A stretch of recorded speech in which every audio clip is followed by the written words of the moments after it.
նորից պետք է բարձրաձայնեմ Հայաստանի Հանրապետությունում մարդու իրավունքների ոտնահարումը, քաղբանտարկյալներին եւ նորից կրկնեմ, այս ազգային ժողովը լեգիտիմ չի, քանի որ աշխատանքներին զրկված է մասնակցել այս իշխանության կամակատար դատարանի որոշմամբ տնային կալանքի տակ գտնվող մեր գործընկեր Արթուր Սարգսյանը։ Ազատություն բոլոր քաղբանտարկյալներին։ Լիլիթ Գալստյանը իրականում շատ կարճ բնութագրեմ իր բնավորությամբ, իր ներաշխարհով ակտիվ մշտապես մասնակցություն է ունեցել Հայաստանում տարբեր քաղաքացիական նախաձեռնությունների, անկախ այն բանից, այդ բոլոր հարցերը ինչպես է դրանց վերաբերվել օրվա իշխանությունը, բայց ես կարող եմ հիշեցնել փակ շուկայի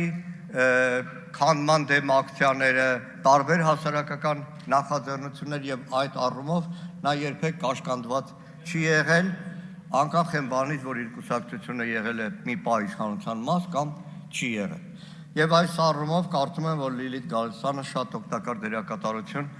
կունենա հատկապես այս շատ դժվարին իրավիճակում,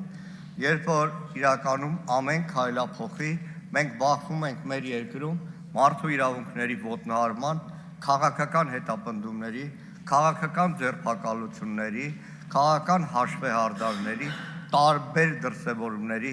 հետ։ Եվ իրականում ոչ միայն անցնող տարիների, պարբերաբար անազատության վայրեր այցելել է Լիլիթ Գալստյանը,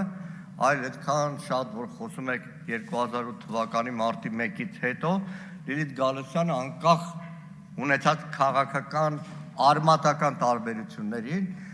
բանտում այցելել է երաշխավորություններ ներկայացրել այդ օրերին ձերբակալված շատ հայտնի նաև հասարակական գործիչների համար։